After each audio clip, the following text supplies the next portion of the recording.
고린도전서 1장. 하나님의 뜻에 따라 그리스도 예수의 사도로 부르심을 받은 나 바울과 우리 형제 소수대네는 예수 그리스도 안에서 거룩해지고 또 거룩하게 되도록 부르심을 받은 고린도에 있는 하나님의 교회에 이 편지를 씁니다. 아울러 각처에 흩어져 살면서 우리 주 예수 그리스도의 이름을 부르는 모든 성도들에게 문안 인사를 드립니다. 진실로 예수 그리스도께서는 그들의 주님이시요 또한 우리의 주님이십니다. 우리 아버지 하나님과 주 예수 그리스도께서 여러분에게 은혜와 평강을 내려주시기를 빕니다. 나는 하나님께서 그리스도 예수를 통하여 여러분에게 내려주신 은혜를 생각하면서 항상 하나님께 감사를 드립니다. 그것은 여러분이 그리스도 안에서 모든 면에서 곧 여러분의 말이나 여러분의 지식 면에서 몰라보게 풍요로워졌기 때문입니다. 그리스도에 관한 우리의 증언이 이토록 여러분 안에서 확고하게 자리를 잡은 것입니다. 그리하여 여러분은 조금도 부족함 없이 모든 영적인 은사를 받아 누리면서 우리 주 예수 그리스도께서 다시 오실 날을 기다리고 있습니다. 우리 주 예수 그리스도께서 다시 오시는 날에 여러분이 책망을 받지 않고 또 흠잡을 데 없는 자들로 바르게 설 수 있도록 하나님께서는 끝까지 여러분을 굳세게 지켜주실 것입니다. 여러분을 부르셔서 자신의 독생자이신 우리 주 예수 그리스도와 교제하며 사귈 수 있도록 해주신 하나님께서는 진실로 신실하신 분입니다. 형제 여러분, 내가 주 예수 그리스도의 이름으로 여러분에게 권면합니다. 여러분 안에 분쟁이나 분열이 없도록 그리하여 마음과 생각이 일치할 수 있도록 서로 한마음이 되십시오. 나의 형제들이여, 나는 여러분 가운데 다툼과 분열이 있다는 말을 글로에의 집안 사람들 편에 전해 듣게 되었습니다. 그것은 다름이 아니라 여러분이 제각기 주장하기를 나는 바울파다, 나는 아울로파다, 나는 베드로파다, 그리고 나는 그리스도파다 라고 하면서 이리저리 편을 가른다고 합니다. 그래서는 안 됩니다. 그리스도께서 그렇게 나누어졌다는 말입니까? 나 바울이 여러분을 위해 십자가에 달리기라도 했단 말입니까? 또 여러분이 바울의 이름으로 세례를 받기라도 했습니까? 내가 여러분 가운데 그리스보와 가이오 외에는 아무에게도 세례를 준 일이 없다는 사실에 하나님께 감사를 드립니다. 그것은 여러분 가운데 내 이름으로 세례를 받았다고 말할 사람이 아무도 없을 것이기 때문입니다. 참, 내가 스데바나의 가족에게도 세례를 주었습니다만 그 밖에는 어느 누구에게도 세례를 준 기억이 없습니다. 그리스도께서 나를 여러분에게 보내신 것은 세례를 주도록 하기 위함이 아니라 복음을 전하도록 하기 위함이었습니다. 또 복음을 전하되 인간의 지혜로운 말로써 전하지 않도록 하셨는데 그 까닭은 그리스도의 십자가가 그런 말재간으로 헛되게 되어서는 안 되기 때문입니다. 십자가의 말씀이 멸망할 자들에게는 어리석게 들리겠지만 구원받은 우리에게는 하나님의 크신 능력입니다. 그래서 성경에 기록되기를 내가 지혜로운 자들의 지혜를 멸하고 지식 있는 자들의 지식을 패할 것이다 라고 했습니다. 그렇다면 지혜로운 자가 어디에 있습니까? 학자가 어디에 있습니까? 이 시대에 철학자가 어디에 있습니까? 하나님께서는 세상의 지혜를 모두 어리석은 것으로 만들어 버리셨습니다. 그래서 세상 사람들이 세상의 지혜로는 하나님을 결코 알지 못하는데 바로 그것이 하나님의 지혜인 것입니다. 그러기에 하나님께서는 어리석게 보이는 우리의 복음 선포를 통해 믿는 사람들을 구원하기로 하신 것입니다. 유대인은 표적을 요구하고 헬라인은 지혜를 찾습니다. 하지만 우리 믿는 자들은 오직 십자가에 달리신 그리스도 예수를 전합니다. 이 같은 사실이 유대인에게는 걸림돌이고 이방인에게는 어리석은 것이지만 하나님께 부르심을 받은 자들에게는 그가 유대인이든 혹은 헬라인이든 그리스도 예수는 하나님의 능력이요 하나님의 지혜입니다. 진실로 하나님의 어리석음이 인간의 지혜보다 더욱 지혜롭고 하나님의 연약하심이 인간의 강함보다 더욱 강하기 때문입니다.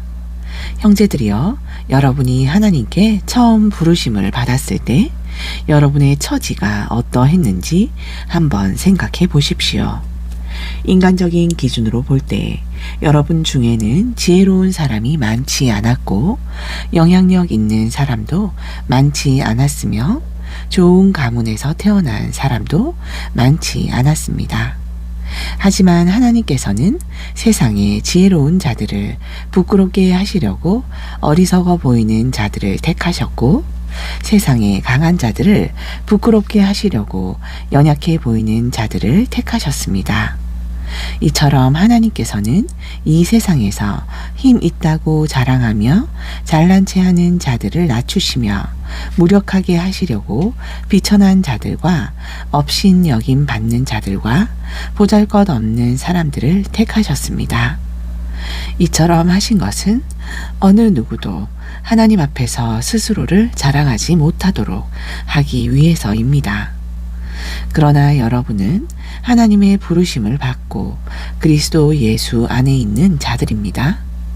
그리고 그분 예수는 우리에게 하나님께로부터 오는 지혜가 되어 주셨고 또한 우리의 의로움과 거룩함과 구속함이 되어 주셨습니다.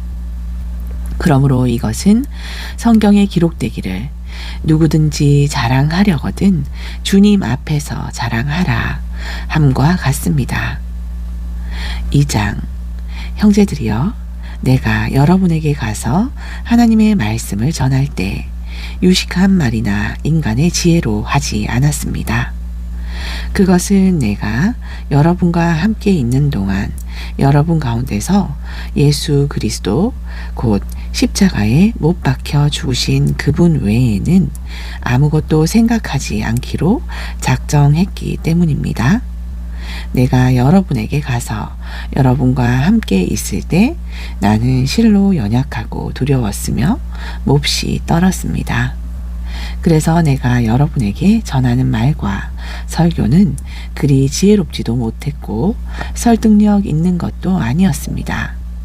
다만 나는 성령의 능력을 보여주고자 한 것뿐입니다. 그리하여 나는 여러분의 믿음이 사람의 지혜에 뿌리를 내리지 않고 오직 하나님의 능력에 뿌리 내리기를 간절히 바랐던 것입니다. 그럼에도 우리는 믿음이 성숙한 사람들끼리는 지혜의 말을 합니다. 그렇지만 그 지혜는 이 세상의 지혜나 장차 멸망할 이 세상 통치자들의 지혜가 아닙니다. 우리가 말하는 지혜는 하나님의 신비롭고 비밀스러운 지혜입니다. 하나님께서는 시간이 시작되시기도 전, 곧 영원 전부터 우리의 영광을 위해 이 지혜를 미리 정하시고 감추어 두셨습니다. 이 세상 통치자들은 누구도 이 지혜를 알지 못했습니다. 만일 그들이 그 지혜를 알았더라면 영광의 주 예수를 십자가에 못 박지 않았을 것입니다. 그래서 성경에 기록되기를 하나님께서는 어느 누구도 보지 못했던 것을, 어느 누구도 듣지 못했던 것을, 어느 누구도 생각하지 못했던 것을 자기를 사랑하는 자들을 위해 예비해 두셨다라고 했습니다. 그렇습니다. 하나님께서는 성령을 통하여 우리에게 이 지혜를 드러내 보여주셨습니다.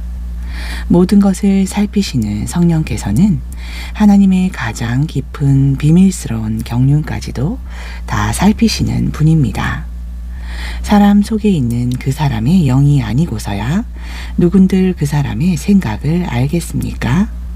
마찬가지로 하나님의 영이 아니고서야 그 누구도 하나님의 생각을 알 자가 없습니다. 하나님께서는 이 세상의 영이 아닌 바로 이 하나님의 영을 우리에게 주셨습니다. 그래서 하나님께서 우리에게 값없이 거저 주신 놀라운 은혜의 선물을 우리로 알게 하셨습니다. 우리가 이렇게 말하는 것은 사람의 지혜가 가르쳐준 말로써 하는 것이 아니라 성령께서 가르쳐주신 말로써 하는 것입니다. 곧 신령한 진리를 신령한 말로 설명하고 있는 것입니다. 그러므로 육신에 속한 사람, 곧 신령하지 아니한 사람은 하나님의 영, 곧 성령에서 비롯된 일들을 받아들이지 않습니다. 그런 사람에게는 영적인 일들이 어리석은 것으로 여겨져서 도무지 이해할 수가 없기 때문입니다. 하나님의 영에 속한 일들은 오직 영적인 분별력이 있어야 비로소 이해할 수 있습니다. 영적인 사람은 모든 것을 제대로 살펴 옳게 판단하지만 자기 자신은 세상 사람들의 판단에 좌우되지 않습니다. 누가 주님의 마음을 알아 감히 주님을 가르칠 수 있겠습니까? 하지만 우리는 그리스도의 마음을 가지고 있습니다. 3장 형제들이여 나는 여러분에게 영에 속한 사람에게 말하듯이 말하지 않고 육에 속한 사람들에게 말하듯이 말할 수밖에 없었습니다. 여러분은 그리스도 안에서 아직 어린아이에 지나지 않기 때문입니다. 나는 여러분에게 단단한 음식은 먹이지 않고 젖을 먹였습니다. 여러분이 단단한 음식을 먹을 준비가 되지 않았기 때문입니다. 그런데 여러분은 지금까지도 단단한 음식을 감당할 수 없습니다. 여러분은 여전히 육에 속한 세상적인 사람입니다. 지금 여러분 가운데 시기와 다툼이 있다는 사실이 바로 여러분이 육에 속한 세상적인 사람이라는 증거가 아니고 무엇이겠습니까? 여러분은 육에 속한 세상 사람들처럼 인간의 악한 본성에 따라 행하고 있습니다. 여러분 가운데 어떤 사람들은 나는 바울파다 라고 주장하고 또 어떤 사람들은 나는 아볼로파다 라고 주장하고 있다고 하니 그것이 여러분이 아직 육에 속해 있다는 증거인 것입니다. 그렇다면 아볼로는 무엇이고 또 바울이 무엇입니까? 우리는 단지 일꾼들에 불과합니다. 우리는 주께서 우리 각자에게 맡기신 일을 했을 뿐이고 그래서 여러분은 우리를 통해 믿게 된 것입니다. 내가 씨를 뿌렸다면 아볼로는 물을 주는 일을 했습니다. 결국 자라나게 하신 분은 하나님이십니다. 그러므로 씨를 뿌리는 사람이나 물을 주는 사람은 아무것도 아닙니다. 오직 자라나게 하신 분, 곧 하나님이 가장 중요합니다.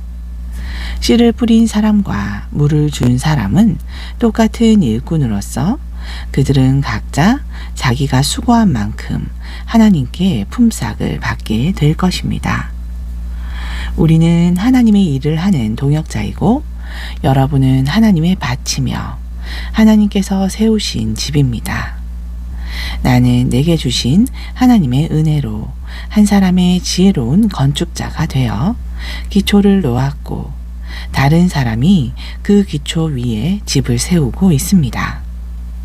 하지만 각자는 어떻게 집을 세울지 세심하게 주의를 기울여야 합니다.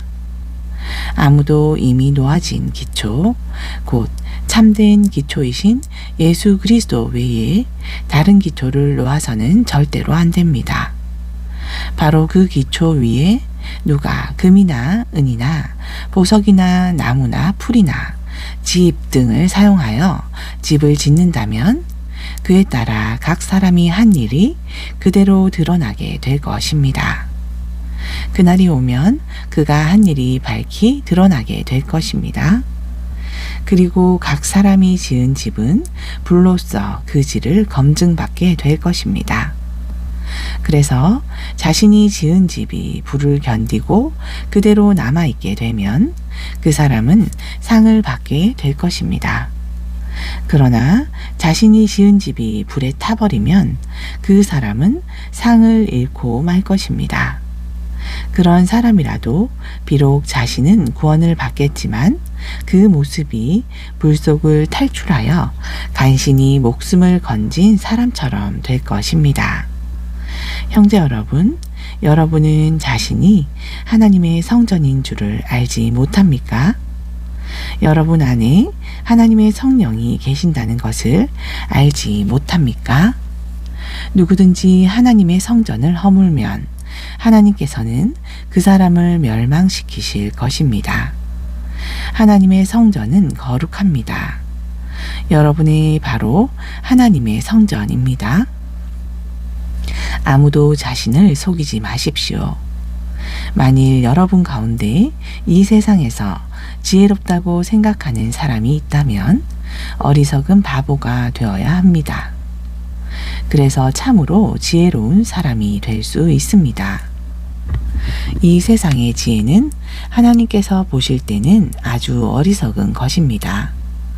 그래서 성경에 기록하기를 하나님께서는 세상의 지혜로운 자들을 자기 스스로의 꾀에 빠지게 하신다 라고 했습니다. 또 성경에 이런 말씀도 있습니다. 주님께서는 세상에 속한 지혜로운 자들의 생각이 얼마나 허망한 것인지 알고 계신다. 그러므로 누구든지 사람에 관한 것을 자랑하지 마십시오. 모든 것이 다 여러분의 것입니다. 바울이나 아볼로나 베드로나 세상이나 생명이나 죽음이나 현재일이나 미래일이나 모든 것이 다 여러분의 것입니다. 그리고 여러분은 그리스도의 것이고 그리스도는 하나님의 것입니다. 4장.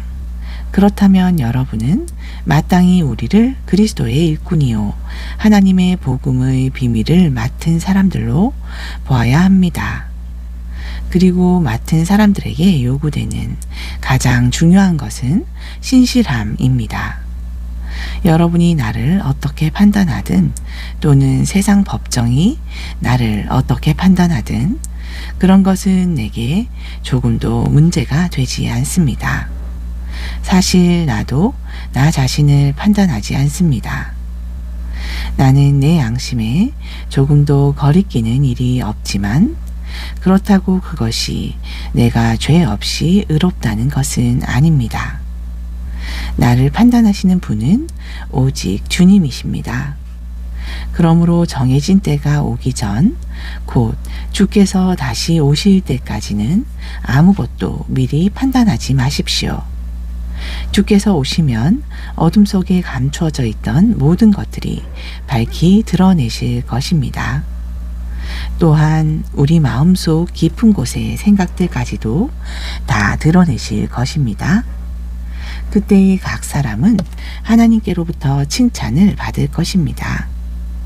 형제들이여, 나는 지금까지 여러분의 이해를 돕기 위해 아볼로와 나의 경우를 예를 들어 설명했습니다. 그렇게 한 것은 여러분이 우리의 경우를 통해 기록된 것은 넘어서지 말라는 격언의 의미를 제대로 배워서 어느 한쪽을 편드는 가운데 다른 쪽을 얕보거나 대적하면서 우쭐대는 교만에 빠지지 않게 하려는 것입니다. 생각해 보십시오. 여러분에게는 특별하게 내세울 것이 무엇이 있습니까? 여러분이 가진 것들 가운데 하나라도 하나님께 받지 않은 것이 있습니까? 여러분이 가진 것들이 모두 하나님께 받은 것이라면 어떻게 받지 않은 것처럼 그렇게 자랑하고 잘난 체 할 수 있습니까? 여러분은 이미 원하는 것을 다 가졌고 이미 배가 불렀습니다. 우리를 제쳐놓고 여러분은 벌써 왕이 되었습니다. 여러분이 정말 왕처럼 되었으면 좋겠습니다. 그러면 우리도 여러분과 더불어 왕 노릇을 할 수 있을 테니 말입니다. 그러나 내가 생각하기에 그렇지 않습니다. 오히려 하나님께서는 사도들인 우리를 죽이기로 작정한 원형 경기장의 죄수들처럼 가장 보잘것없는 맨 끝자리에 두셨으므로 우리가 온 세상의 구경거리가 되었습니다. 사람들은 물론이고 심지어 천사들에게까지 구경거리가 되었습니다. 우리는 그리스도로 인해 어리석은 바보가 되었지만 여러분은 그리스도 안에서 지혜로운 자들이 되었습니다. 우리는 연약하지만 여러분은 강합니다.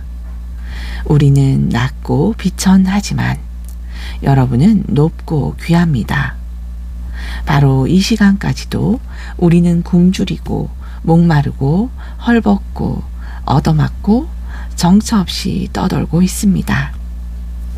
또한 생계를 잇기 위해 우리 손으로 힘들게 일합니다.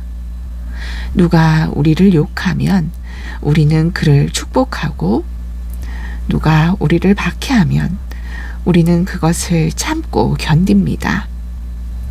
비방하는 자들에게 우리는 따뜻한 말로 응대해 줍니다. 지금 이 순간까지도 우리는 세상의 쓰레기처럼 만물의 찌꺼기처럼 취급당하며 살고 있습니다. 내가 이런 말을 하는 것은 여러분을 부끄럽게 만들기 위함이 절대로 아닙니다. 다만 여러분을 내 사랑하는 자녀로 여기고 잘 타이르고자 하는 것입니다. 교사는 1만 명이 있을 수도 있지만 아버지는 단 한 사람일 수밖에 없습니다.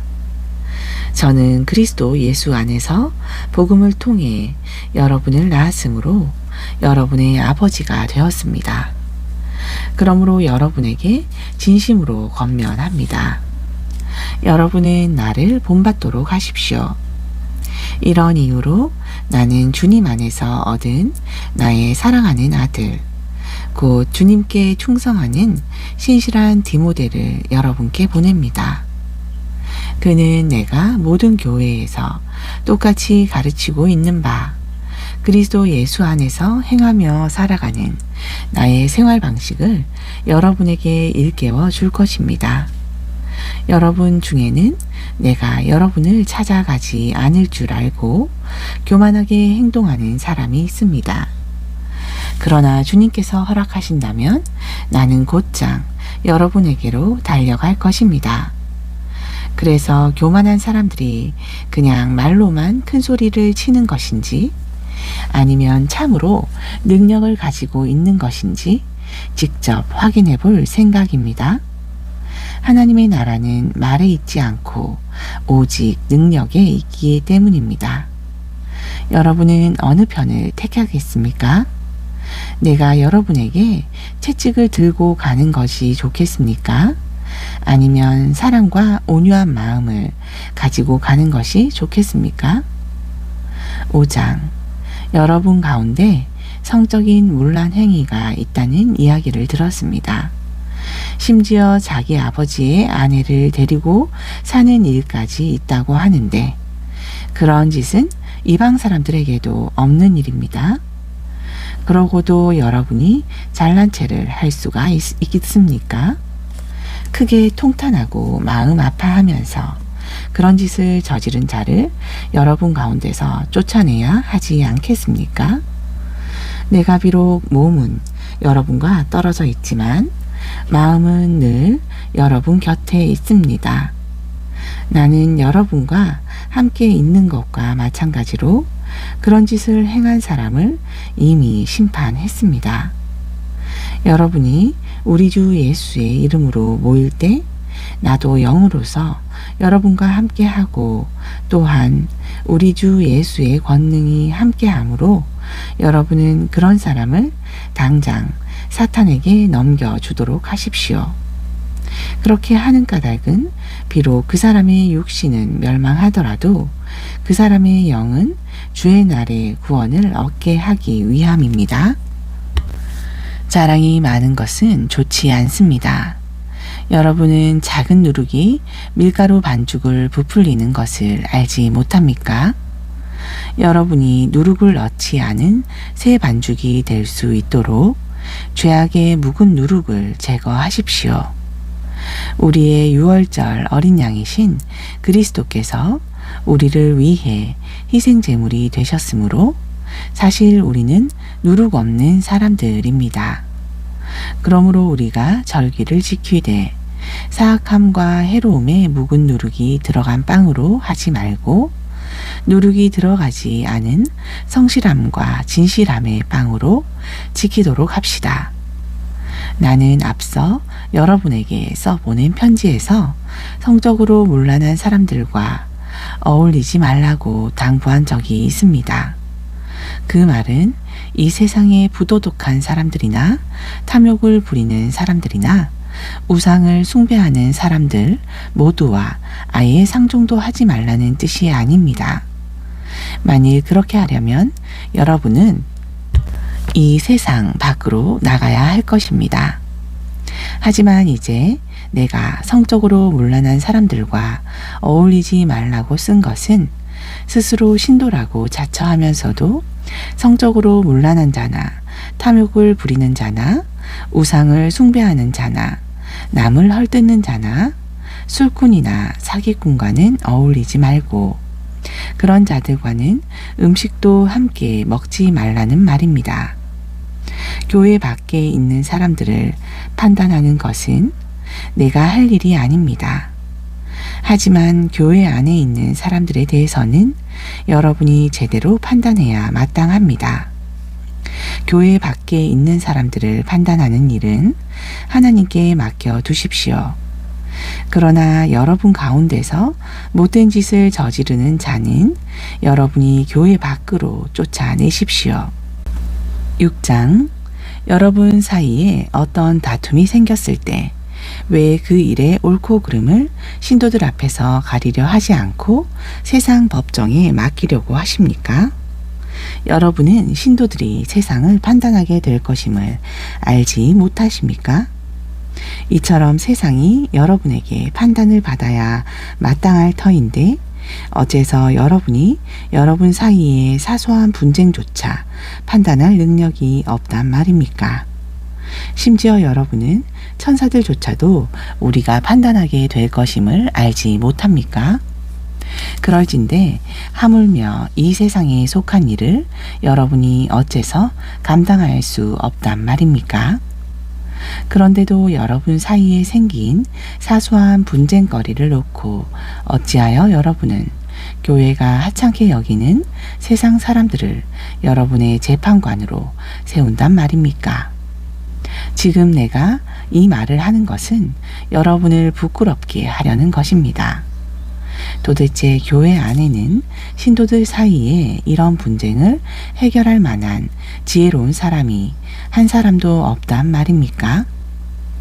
그래서 신자가 같은 신자인 믿음의 형제에 맞서 서로 고소하고 더욱이 믿지 않는 세상 사람들의 법정 앞에서 시시비비를 가린단 말입니까? 여러분끼리 서로 고소하는 것 자체가 신자인 여러분에게는 이미 패배인 줄을 왜 모르십니까? 형제에게 억울한 일을 당하거든 손해보는 셈 치고 그냥 달게 받아들이십시오. 차라리 그냥 속아 주십시오. 그런데 그러기는커녕 여러분은 스스로 불의를 행하면서 속여 빼앗았습니다. 그것도 교우들에게 그렇게 행하고 있습니다. 그런 짓을 행하는 자들은 하나님의 나라를 상속받지 못한다는 것을 여러분은 알지 못합니까? 스스로 착각하지 마십시오. 성적으로 문란한 자들, 우상 숭배자들, 간음하는 자들, 남창 노릇하는 자들, 동성연애를 하는 자들, 도둑질하는 자들, 탐욕을 부리는 자들, 술꾼들, 남을 헐뜯는 자들, 그리고 다른 사람을 속여 사기를 치는 자들은 결코 하나님의 나라를 상속받을 수 없습니다. 여러분 중에도 이런 사람들이 더러 있었습니다. 그러나 여러분 대다수는 우리 주 예수 그리스도의 이름으로 또 우리 하나님의 성령으로 죄 씻음을 받아 거룩하게 되었고 의롭게 되었습니다. 나에게는 모든 것이 다 허용되어 있습니다. 하지만 모든 것이 다 유익한 것은 아닙니다. 나에게는 모든 것이 다 허용되어 있습니다. 하지만 나는 아무 것에도 얽매이지 않을 것입니다. 음식은 배를 채우기 위해 있고 배는 음식으로 채워지기 위해 있습니다. 하지만 하나님께서는 음식도 배도 둘 다 없애버리실 것입니다. 우리의 몸은 성적인 문란함을 위해서 있는 것이 아니라 주님의 영광을 나타내기 위해서 있는 것이며 또한 주님은 우리 몸을 위해 계십니다. 하나님께서 우리 주 예수를 죽은 자들 가운데서 살리셨으니 그분의 권능으로 우리 역시 죽은 자들 가운데서 살리실 것입니다. 여러분은 여러분의 몸이 그리스도의 지체라는 것을 알지 못합니까?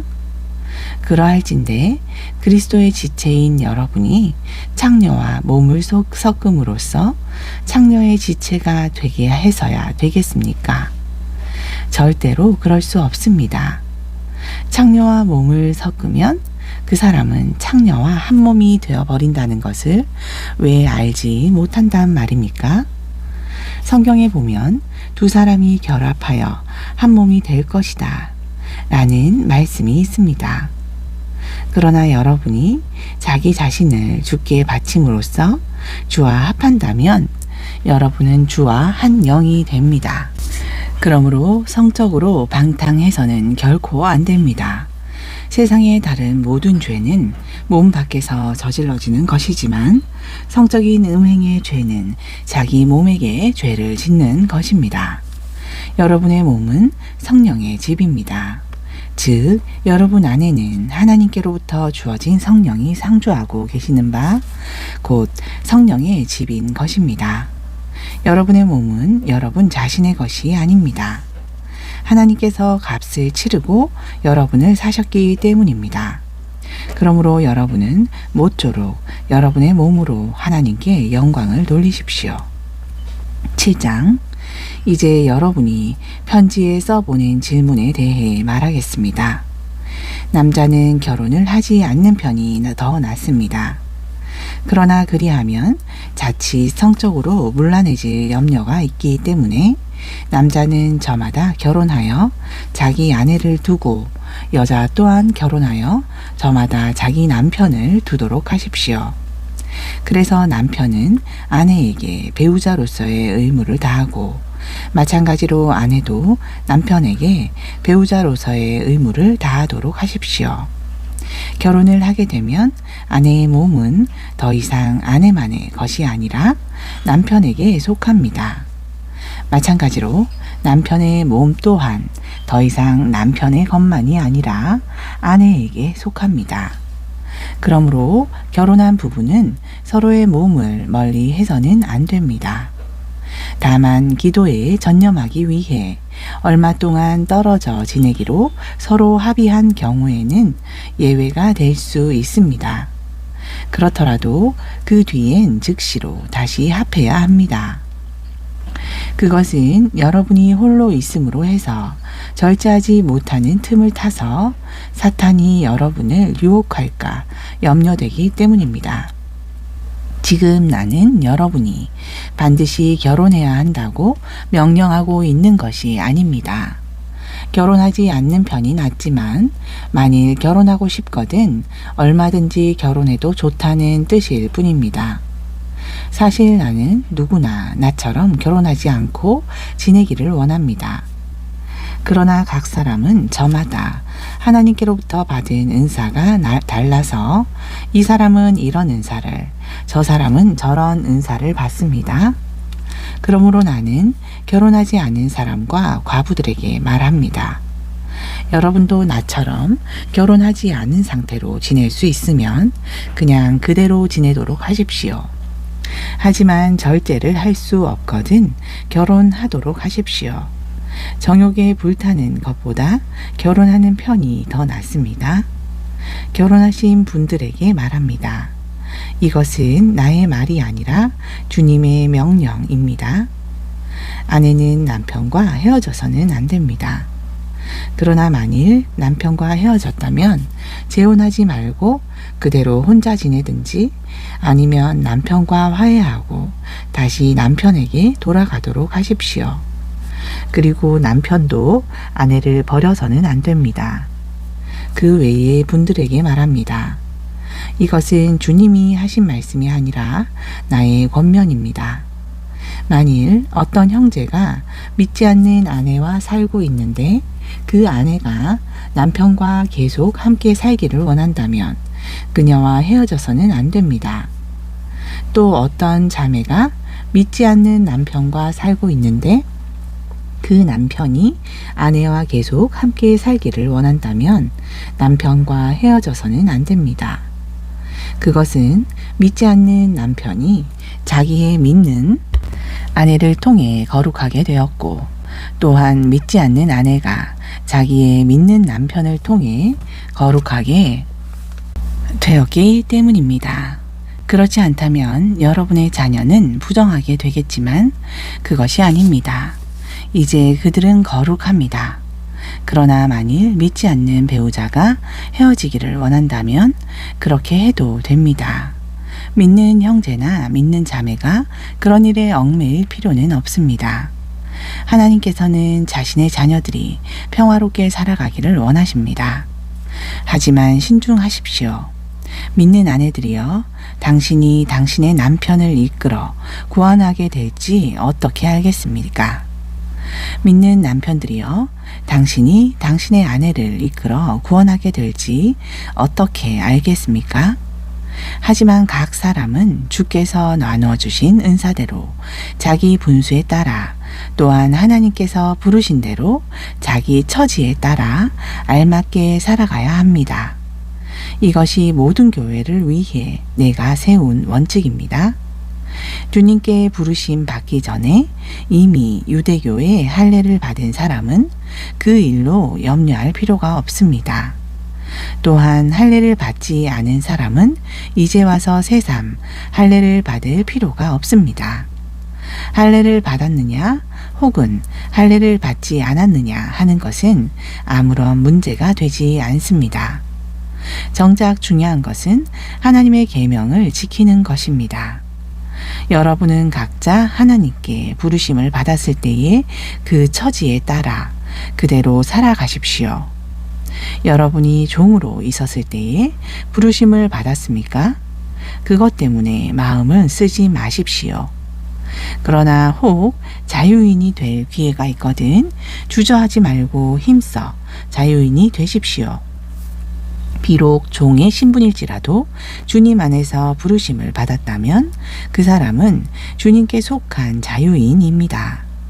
마찬가지로 자유인으로서 주님의 부르심을 받았다면 그 사람은 그리스도의 종인 것입니다.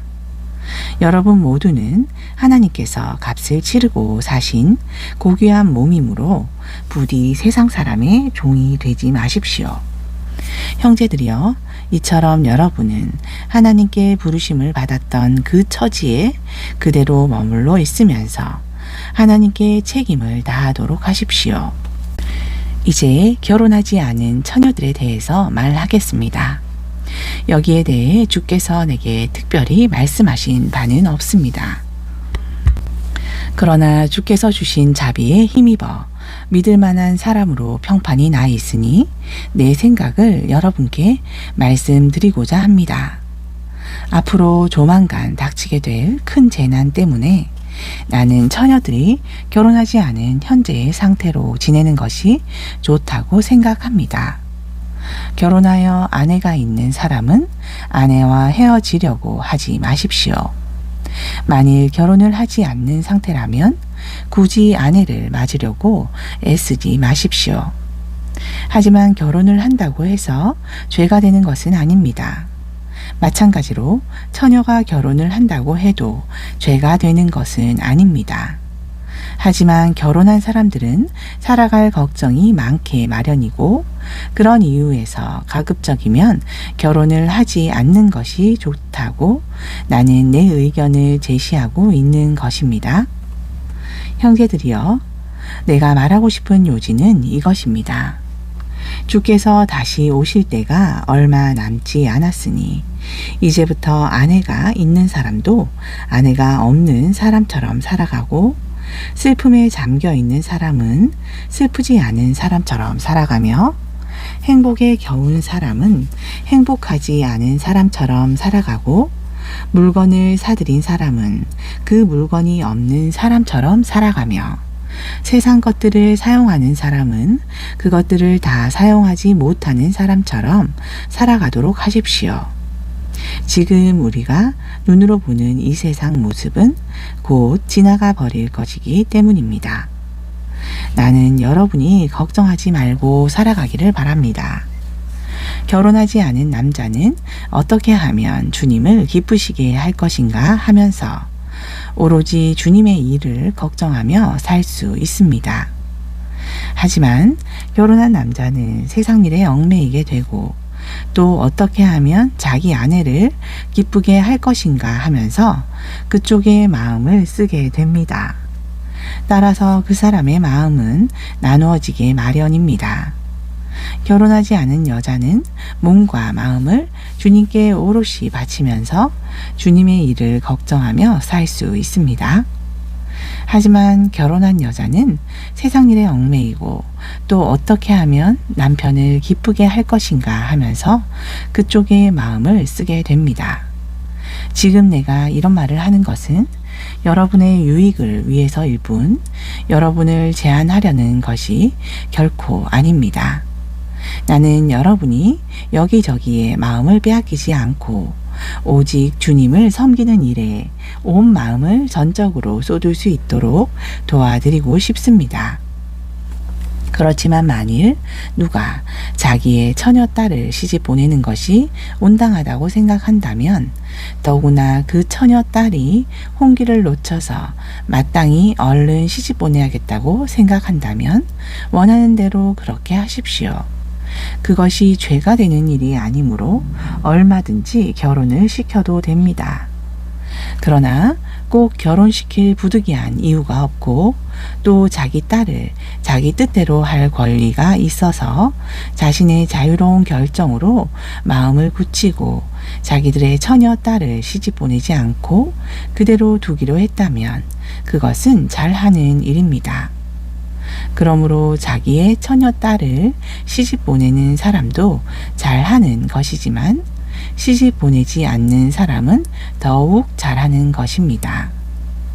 아내는 남편이 살아있는 동안에는 어디까지나 남편에게 매임몸입니다. 하지만 남편이 죽으면 그 매임에서 풀려나므로 다시 결혼을 해도 좋습니다. 그러나 반드시 주께 속한 사람과 결혼해야 합니다. 그러나 내 생각으로는 가능하다면 재혼하지 않고 그냥 지내는 편이 더 행복할 것 같습니다. 나 또한 하나님의 영을 받은 사람이므로 제 말이 그르지는 않을 것입니다. 8장. 이제 우상에게 바쳐진 제물에 대해 말하겠습니다. 우리에게는 저마다 지식이 있지만 지식은 사람을 교만하게 만듭니다. 하지만 사랑은 덕을 세웁니다. 뭔가를 안다고 생각하고 있는 사람은 마땅히 알아야 할 것을 알지 못하는 사람입니다. 그러나 하나님을 사랑하는 사람은 하나님께서 그 사람을 알아주십니다. 그러면 우상에게 바쳐진 음식을 먹는 문제에 대해 생각해 봅시다.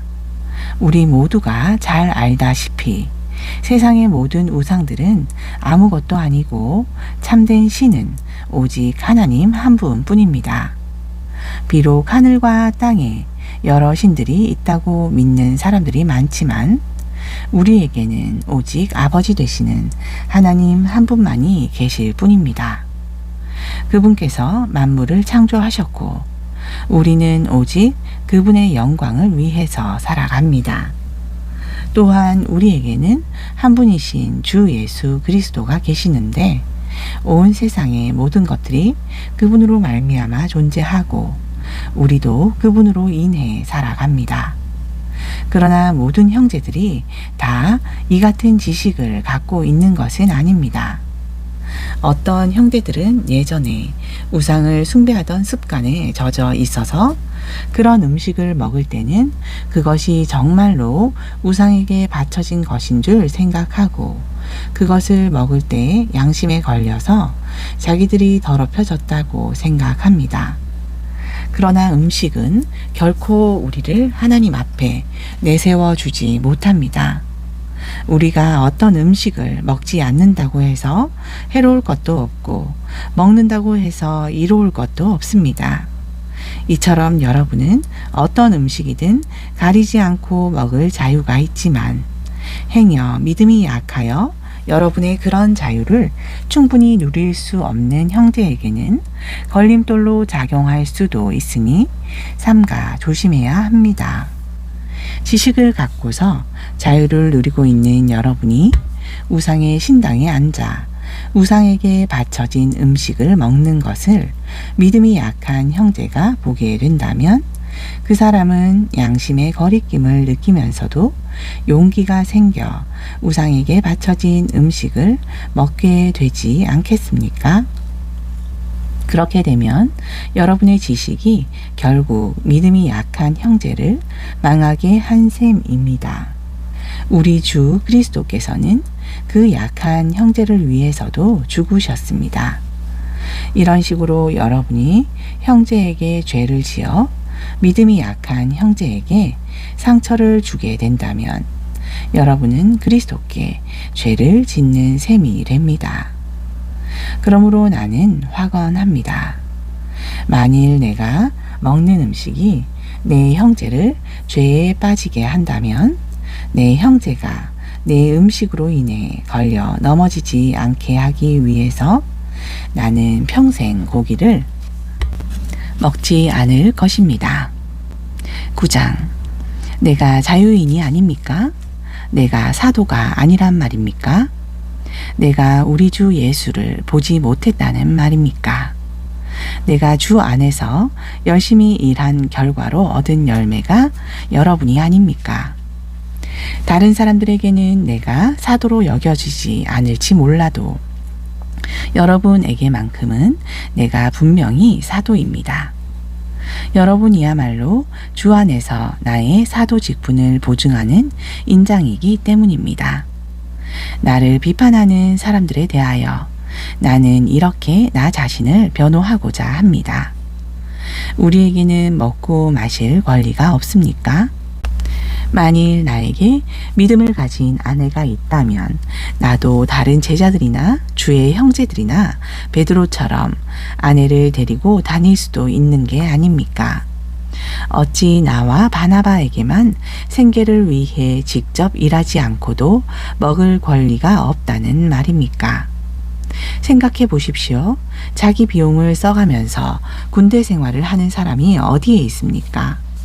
포도원을 가꾼 농부가 누군들 자기 포도원의 포도를 따먹지 않습니까?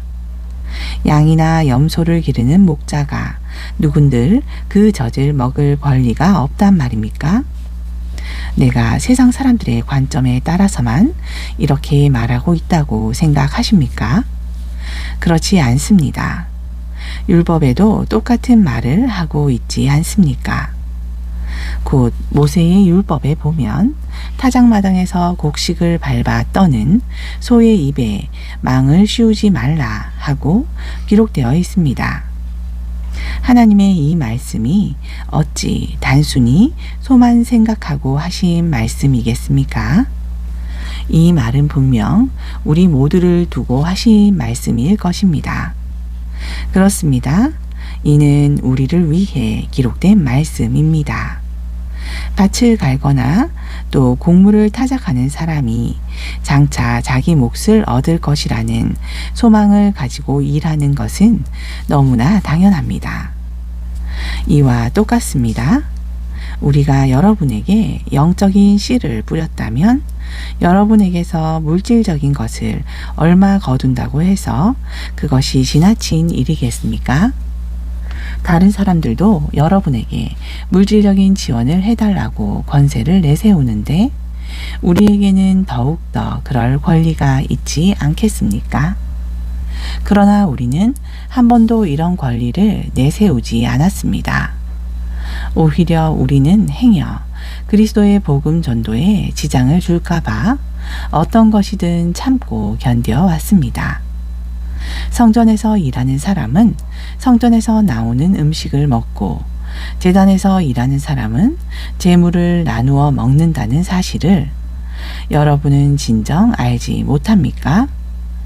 이와 마찬가지로 주께서도 복음을 전하는 사람들에게 복음을 전하는 일로 생계를 유지해야 한다고 말씀하셨습니다. 그러나 나는 일체 이런 권리를 여러분에게 행사한 적이 없습니다. 또 내가 지금 이런 글을 쓰고 있는 것도 나를 위해 그렇게 해달라는 뜻이 결코 아닙니다. 그렇게 하느니 차라리 죽는 편이 나을 것입니다. 이런 나의 자부심은 아무도 헛되게 하지 못할 것입니다. 복음을 전하는 것이 내게는 하등 자랑거리가 될 수 없습니다. 나는 어쩔 수 없이 복음을 꼭 전해야만 하기 때문입니다. 만일 내가 복음을 전하는 일을 그만둔다면 내게 재앙이 미칠 것입니다. 만일 내가 스스로 원해서 복음을 전한다면 나에게는 보상이 주어질 것입니다. 하지만 나에게는 다른 선택의 여지가 없습니다. 나는 단지 하나님께서 내게 맡기신 직무를 다 하는 것뿐입니다. 그렇다면 이런 상황에서 내가 받을 보상이 무엇이겠습니까? 그것은 아무런 대가 없이 복음을 전하는 것, 또 설교를 하면서 전도자로서 나의 권리를 주장하지 않는다는 것, 바로 그것이 내가 받는 보상입니다. 나는 누구에게도 얽매이지 않은 자유로운 몸이지만 내 스스로 모든 사람의 종이 되었습니다. 그것은 되도록 많은 사람들을 얻기 위해서입니다. 나는 유대인들과 같이 있을 때는 유대인처럼 행동합니다. 유대인들을 얻기 위해서입니다. 율법을 따르는 사람들에게는 나 자신이 율법에 얽매인 처지가 아닐지라도 스스로 율법에 따릅니다. 그래야 율법을 따르는 사람들을 얻을 수 있기 때문입니다. 반면 율법 없이 사는 사람들과 함께 있을 때는 율법 없이 사는 사람처럼 행동합니다.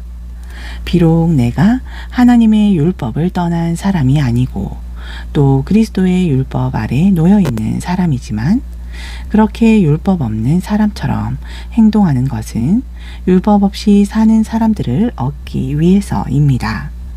내가 연약한 사람들과 함께 있을 때는 연약한 사람들을 얻기 위해 나도 연약한 사람이 됩니다.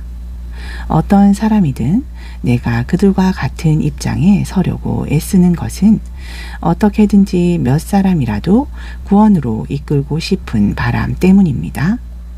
오직 나는 복음 전도를 위해서 이 모든 일을 기꺼이 하고 있습니다. 그것은 복음이 주는 참된 복에 내가 참여하기 위해서입니다. 경기장에서 모든 사람이 다 같이 달리기에 나서지만 1등 상을 받는 사람은 한 사람뿐입니다. 그러니 여러분도 경주에 이겨 상을 받을 수 있도록 힘껏 달리십시오. 살펴보면 경기에 나서는 사람은 모두 열심히 연습하고 또 모든 일에 절제합니다. 보십시오. 그들은 모두 썩어 없어질 월계관을 얻기 위해서라도 그렇게 애쓰지만 우리가 애쓰는 것은 결코 썩지 않을 월계관을 얻기 위해서입니다. 그러므로 나는 목표 없이 달리는 사람처럼 그렇게 헛되이 달리지 않고 허공에 주먹질을 하는 권투 선수처럼 그렇게 헛되이 싸우고 있는 것이 아닙니다. 나는 항상 내 몸을 쳐 절제시킵니다. 그 까닭은 다른 사람들에게 복음을 전하는 내가 정작 나 자신은 상 받을 자격을 박탈당하면 안 되기 때문입니다. 아멘.